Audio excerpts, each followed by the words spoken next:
বিষয় হচ্ছে আমরা বর্তমান সময়ে তরমুজ নিয়ে কিন্তু মিডিয়ায় বেশ আলোড়ন সৃষ্টি দেখতে পেয়েছি।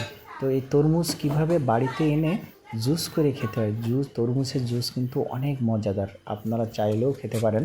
কিভাবে বানাতে হবে দেখুন। আমি প্রথমেই একটি চামচ দিয়ে তরমুজগুলো উঠিয়ে নিচ্ছি। এগুলো কিন্তু ব্লেন্ডারে যে জগ আছে সেই জগে আমি তরমুজগুলো সব কিছু একের পর এক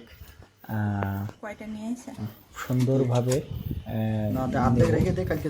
পরে আমি ব্লেন্ডারে যখনই আমি তরমুজগুলো দেবো আমার কিন্তু দেখতে হবে যে ব্লেন্ডারে কিন্তু যেন ধরে, ঠিক আছে।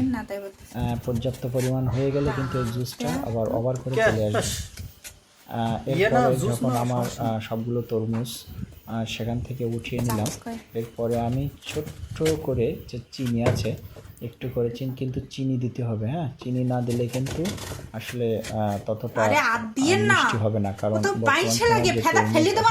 অনেকটা লাল হলেও কিন্তু মিষ্টি কিন্তু খুবই কম। আর জুস বানাতে গেলে কিন্তু অবশ্যই চিনিটা বেশি দেওয়া লাগে। তো চিনিটাও আমরা পর্যাপ্ত পরিমাণ দেবো, যাতে করে আমরা যেন আবার বেশি না দিয়েও ফেলি। মোটামুটি মিডিয়াম যাদের ডায়াবেটিক্স আছে তারা চিনি না দিয়েও এটা করতে পারেন। তো আমি এটাকে চিনি দিচ্ছি। এরপরে আমি এর সাথে কিছু দেব বরফ। হ্যাঁ, বরফটা হচ্ছে এই যে পানির বদলে কিন্তু এটা কাজ করবে। বরফটা দেওয়া মানে বর্তমান আমরা মাহে রমজান উপলক্ষে সারাদিন পরে রোজা রাখার পরে কিন্তু আমাদের পানি পিপাসাটা বেড়ে যায়। আর এই যে ঠান্ডাটা খেলে কিন্তু আমরা একটা অন্যরকম তৃপ্তি খুঁজে পাই।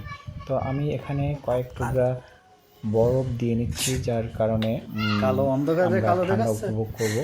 এবং এটা তরমুজের যে ঘনত্বটা এটা কিন্তু হালকা করে দেবে এই বরফটা, ঠিক আছে। এরপরে আমি বরফটা দিয়ে আমি ব্লেন্ডার করে নিচ্ছি, সুন্দরভাবে ব্লেন্ডার করে নেব। সুন্দরভাবে ব্লেন্ড করে না নিলে কিন্তু এটা আমরা সেদিনের মাধ্যমে শিখতে পারবো না। এটা কিন্তু সেদিন হতে হবে, কারণ এখানে কিন্তু বিসি থাকবে এবং শ্বাসগুলো থাকবে।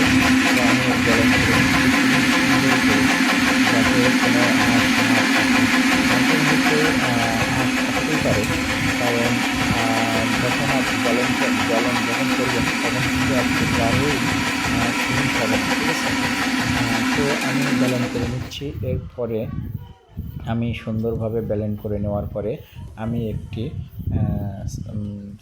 যে এই ব্লেন্ড তরমুজটা কিন্তু আমি ছেঁকে নেব, এবং ছেঁকে নেওয়ার পরে কিন্তু আমি গ্লাসে ঢালবো। তো দেখুন কত সুন্দর মজাদার একটি রেসিপি।